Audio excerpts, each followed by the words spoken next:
अपने तेज तरार जवाबों से पहचाने जाने वाली हिंदू युवा वाहिनी की प्रदेश अध्यक्ष रागिनी तिवारी जी इस वक्त हमारे साथ मौजूद हैं। तो सबसे पहले मैम आपका बहुत बहुत स्वागत है द न्यूज़पेपर में। सुप्रीम कोर्ट, इस पर जो है जनता बहुत भरोसा करती है, लेकिन जब वही सुप्रीम कोर्ट जो है लोगों की तरह बोलने लग जाए, कट्टर शब्द बोलने लग जाए कि नुपुर शर्मा के बयान की वजह से ये चीज़ें हो रही हैं, तो इसको आप किस तरीके से देखते हैं कि जिस पर जनता भरोसा दिखाती है वही ऐसे शब्द का उपयोग करे? सुप्रीम कोर्ट ने बयान नहीं दिया है, कॉलेजियम सिस्टम से बने हुए जज ने बयान दिया है। ये जो सवाल किए हैं वो कॉलेजियम सिस्टम से बने हुए जज ने। क्या ये जज को पूछने का अधिकार है तुम्हारे हाथ में चोट कैसे लगी? लेकिन गला रेत कर हत्या जज को दिखाई नहीं दिया। तो राष्ट्रपति महोदय से मैं विनम्र निवेदन करती हूँ, भारत के सबसे बड़े एक प्रतिनिधि हैं जो अपना विशेष पावर लगा के उस जज को कान पकड़ के नीचे उतारा जाए, तभी सनातन धर्म की रक्षा होगी, तभी हिंदुत्व की रक्षा होगी। सनातन धर्म है, हिंदुत्व है, तो ये भारत है। अगर ये भारत नहीं रहेगी, किसके इस ये रहेंगे, सर्वोच्च न्यायालय किसकी रहेगी? फिर तो शरीयत लागू होगा। ये जज साहब का जो बयान आया है एक तरह से शरीयत का बयान है। तो शरीयत इस भारत में लागू हो उसके पहले उस राष्ट्रपति जी से हम सब निवेदन करते हैं तुरंत उसको बर्खास्त किया जाए, उस जज को, ताकि सुप्रीम कोर्ट बच सके, हमारा देश बच सके, हमारा संविधान बच सके। अच्छा, अभी आपने देश की बात की, तो देश की अगर बात की जाए तो कुछ दिन पहले अभी तेलंगाना में हिंदू जो हमारा झंडा होता है, तिरंगा जो होता है, वो बहुत ज़्यादा ऊपर माना जाता है। उसी तिरंगे पर कलमा लिख दिया गया था, तब कोई बवाल नहीं हुआ। लेकिन नुपुर शर्मा जी के एक बयान देने पर इतना ज़्यादा बवाल, किस हद तक सही मानती? देखिए, इसमें हम संविधान को भी बहुत दोषी मानते हैं। हाँ। क्यों? क्योंकि इतना अधिक लचर संविधान है। बार बार हम तो काफ़ी पहले से संशोधन की मांग उसमें कर रहे हैं। संविधान इतना लचर है। जब भारत ही एक ऐसा देश है जहां 2 साल के रेप करने वाले बच्ची जैसे जघन्य अपराधी को बेल की प्रावधान है, और विश्व के किसी कोना में आप पत्रकार है, डिक्शनरी उठा के आप इतिहास उठा के देखिए, वैसे जघन्य अपराधी को कहीं बेल का प्रावधान नहीं है। हमारे भारत में ही ऐसे अपराधी को बेल का प्रावधान है। तो कहीं ना कहीं लचर संविधान ही छूट देती है, फिर वो निकलेगा, फिर वो रेप करेगा। जैसे कमलेश तिवारी के हत्यारा को अगर फांसी हो गई रहती तो आज दूसरे कन्हैया लाल को हम बचा लेते। ये कौन सी बात हुई? मेरी इच्छा, मैं किसका समर्थन करूंगी? नुपुर शर्मा ने गलत बयान ही क्या दिया था। किसी के माता पिता और आराध्य को गाली दोगे तो वो छोड़ नहीं देगा। महात्मा गांधी का ज़माना नहीं है। मैं बार बार कहती हूँ, मुझे एक गाल पर मुझे कोई थप्पड़ मारे तो मैं दूसरा गाल बढ़ा दूँ। अगर आप ताकतवर हैं तो 4 थप्पड़ वहीं मार के आएंगी, क्योंकि हम लोग गोडसे के भक्त हैं। तो कहने का अर्थ है लचर संविधान का है, जो इतना मन बढ़ गया, जो उसने समर्थन क्यों किया, मैं उसका गला काट दूंगा। ये भयभीत करने का और शरीयत का यहीं से शुरुआत है, जिसमें न्यायपालिका भी लगभग बराबर का दोषी है। जी। अच्छा, अभी आपने बोला कि नुपुर शर्मा ने क्या गलत कहा, तो कहीं ना कहीं अगर देखें तो आप भी उनके बयान को समर्थन दे रही हैं। बिल्कुल दे रहे हैं। तो आपको डर नहीं लग रहा है कहीं कल को अगर आप जा रही हो और आपके पास आकर अगर आपकी गला रेत कर हत्या कर दी जाए तो? सुनिए जी, मैं रामचरितमानस पढ़ती हूँ, मैं भगवान राम मेरे आराध्य हैं। सुनहु भरत भाभी प्रबल, बिलखी कहे मुनिनाथ, हानि लाभ जीवन मृत्यु, जैसे यप जैसे विधि हाथ। ये जीवन मृत्यु वो समाज का विधर्मी और कटुआ तय नहीं करेगा, ये ईश्वर तय करके भेजे हैं। लेकिन हम सच्चाई से मुंह नहीं मोड़ सकते और सच बोलती रहूंगी। उसने गलत क्या बोला? तुम हमारे आराध्य भगवान शिव के खिलाफ बोलोगे तो तुम्हारा तो सच्चाई बयान हुआ है, हिम्मत है तो हदीस के खिलाफ जाओ। अब यही है जो संविधान। अब सबसे बड़ी तो चूँकि मैं राजनीति दल से कोई लेना देना नहीं रखती हूँ, मेरी इच्छा, मैं वोट भाजपा को देती हूँ, लेकिन दूर दूर से आप किसी नेता पिता के साथ मुझे नहीं देख सकती। उसका विधर्मी का कोई भी व्यक्ति आगे जाता है तो वो अपने इस्लाम के लिए बहुत ईमानदार होता है। मेरा हिंदू अगर आगे जाता है तो सबसे बड़ा सेकुलर बन जाता है। यही सेकुलर कन्हैया लाल, कमलेश तिवारी, कल रागिनी तिवारी की भी हत्या होगी। कहीं ना कहीं ये लोग हमारे जान के दुश्मन, इनका सेकुलर पंथी, हालांकि ये जीजा भी बना लेते इनको वोट नहीं देगा। ये जीजा भी बनाएंगे तो इनको वोट नहीं देगा विधर्मी, लेकिन अब ये जीजा बना रहे हैं तो हम क्या कर सकते हैं? हमें कोई फ़र्क नहीं है। हम नुपुर शर्मा के बयान का समर्थन करते हैं। क्यों? देखिए, परते हूँ बार कटक संहारा, जैसे आप परिवार हो उसका संहार कीजिए। वो बार बार हमारे आराध्य भगवान शिव के खिलाफ बोले जा रहा था, तो तू तो झूठ बोल रहे थे, लेकिन वो सच्चाई बयान कर दी। भारत की नारी है ना, भारत के नारियों का प्रताप सब जग से न्यारा है, सतियों के सत पर टिका हुआ यह देश हमारा है। इसी देश में यह देश जहाँ जन्मी सतवंती सावित्री और सीते, गुणवती गौरव की गुणवती गायत्री और गीते। इसी देश में सीता ने अपने पति के कारण 14 बरस जंगल में वास बनाई है। तो इसी देश में सावित्री ने तो अपने पति को मौत के मुंह से छुड़ाई है। तो वो भारतीय नारी है, वो अपनी ताकत को जानती, वो अपनी गरिमा को जानती, वो अपनी मर्यादा की जानती, वो अपने क्षमता को जानती थी। इसलिए नुपुर शर्मा ने प्रतिरोध, जैसा न्यूटन ने नियम न बनाया है, जब प्रत्येक क्रिया की विपरीत प्रतिक्रिया होती है, तो क्या उसने गलत नियम बनाया था? तो जैसा जो कहा वैसा उत्तर सुना, सही तो है। अच्छा रागिनी जी, देखा गया है कि आप शुरुआत से ही जिस तरीके से चीज़ें होती हैं वैसे ही बोलती हैं। ऐसे ही नुपुर शर्मा ने भी बोला, उनको धमकियाँ आई। क्या आपको कभी किसी तरीके की धमकियाँ आई, या क्या लग रहा है कि आज के इंटरव्यू देखने के बाद क्या आपको धमकियाँ मिल सकती हैं? मुझे तो बहुत, मुझ पर हमला भी हो चुका है, आपको शायद पता नहीं होगा। हाई कोर्ट का आदेश है मुझे सुरक्षित करने के लिए।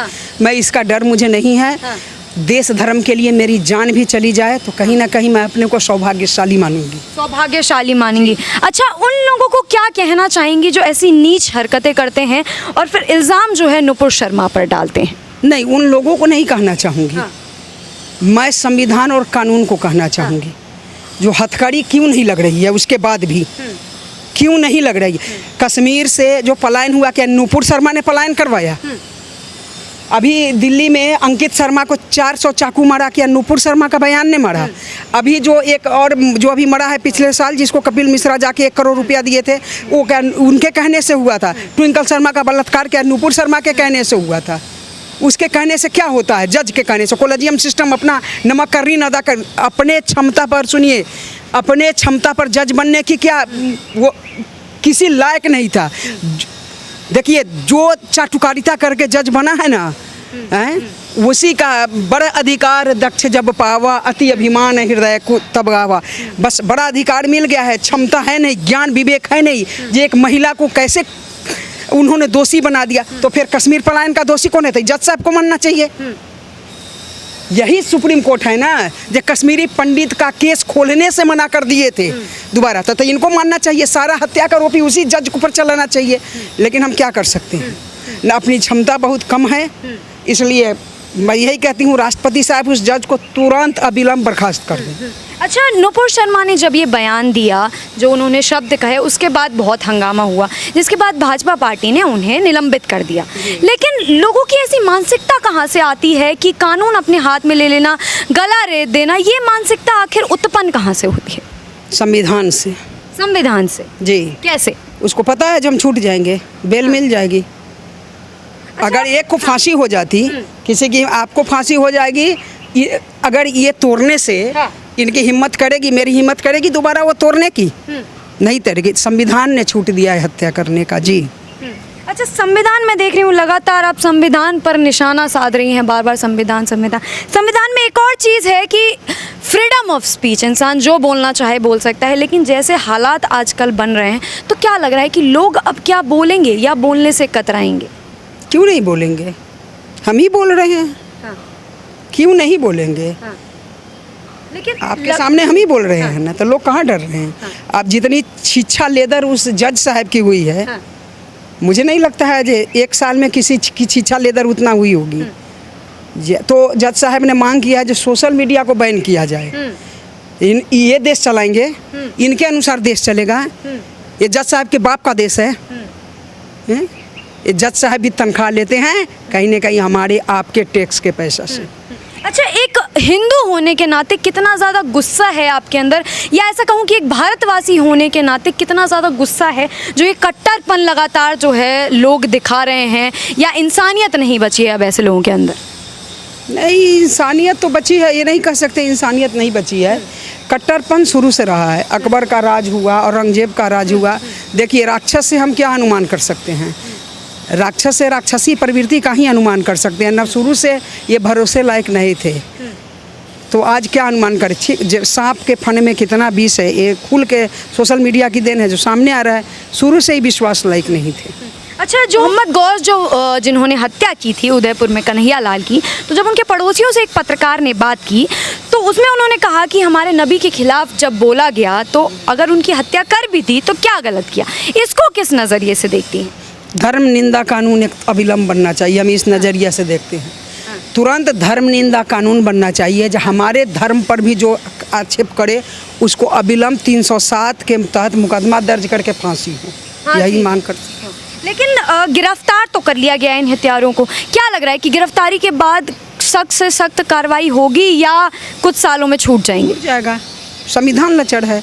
हमारे टैक्स के पैसा से बिरयानी खाएगा, बेल पे बाहर आएगा, छूट जाएगा, संविधान लचर है। मैं आज कमलेश तिवारी हत्याकांड वाले छूट ही गए हैं, मेरे केस वाला को गिरफ्तार कराई, 3-4 बेल रिजेक्ट करवाई, फिर भी छूट के हम पे धमकी, लगातार धमकी, कमलेश तिवारी जैसा हाल होगा, सारा नंबर पुलिस को मैं दी हूँ, छूट जाएगा, मुझे पता है। अच्छा, गहलोत सरकार को किस तरीके से देख रहे हैं? अशोक गहलोत की जो सरकार है उदयपुर में, उसको किस तरीके से देख रहे हैं? देखिए, राजनीति मेरी ज़्यादा अनुभव नहीं है, मैं राजनीति नहीं करती हूँ।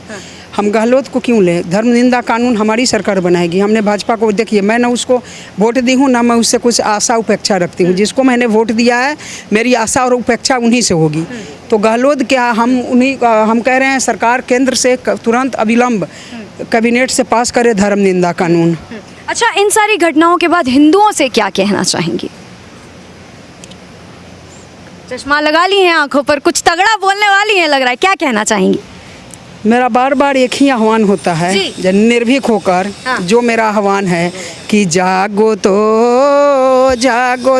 एक बार हिंदू जागो तो। हिंदू को जगने का समय है और निर्भीक होकर आगे बढ़ने का समय है। जब तक हम डट के सामना नहीं करेंगे हम बचेंगे नहीं। अच्छा, एक आखिरी सवाल लेना चाहूँगी। 1947 ये एक ऐसा सन है जो सबके दिमागों में छपा हुआ है, हिंदुस्तान की आज़ादी हुई थी। क्या लग रहा है कि ये जो माहौल लगातार चल रहा है, क्या हिंदुस्तान दोबारा या भारत दोबारा उस ओर जा रहा है? देखिए, मैं उस पर कुछ बोलना नहीं चाहूँगी, क्योंकि मुझे पता है जो वैसा व्यक्ति जो देश का बेड़ा गर्क कर दिया, नाश कर दिया, लेकिन उस पर कुछ बोल दीजिए तो तुरंत आप पे भगवान राम को गाली दे दीजिए तो आपके लिए छूट है, लेकिन उस व्यक्ति को कुछ ना कहिए। लेकिन आज एक गाल पर मेरे थप्पड़ मारे तो दूसरा गाल बढ़ा दो, और वो भी हमारे भाई हैं, हिंदू मुस्लिम भाई। उस समय का एक निर्णय, कहते हैं 1 step can change your life. उस समय का एक निर्णय, आज ना आप सुरक्षित हैं, ना वो सुरक्षित है, ना ये सुरक्षित है, ना मैं सुरक्षित हूँ। कोई सुरक्षित नहीं है। बस अपनी अपनी बारी का प्रतीक्षा कीजिए, आएगा तो मौत सबके करीब। जब कुवैत से लेके अफ़गानिस्तान से लेके पाकिस्तान तक हिंदू नहीं बचे तो भारत में बच जाएंगे क्या? नहीं बचेंगे। यहाँ सेकुलर पंथी हावी, यहाँ राजनीति दल हावी, यहाँ कॉलेजियम सिस्टम हावी। इसलिए वो 147 वाला जो निर्णय है वो बेड़ा गर्क करेगा देश का, वो बहुत गलत निर्णय है। बहुत बहुत शुक्रिया। तो ये हमारे साथ थी हिंदू युवा वाहिनी की प्रदेश अध्यक्ष रागिनी तिवारी जी, जिन्होंने सारे सवालों के जो जवाब हैं वो बड़ी ही बेबाकी से दिया, बिल्कुल निडरता से सारे सवालों के इन्होंने जवाब दिया। आपको क्या लगता है, क्या अमरावती, क्या उदयपुर जैसा मामला और देखने को मिलेगा? आपको जो भी लगता है कमेंट सेक्शन में ज़रूर बताएं, और वीडियो अगर अच्छी लगी हो तो लाइक शेयर सब्सक्राइब करना ना भूलें। धन्यवाद।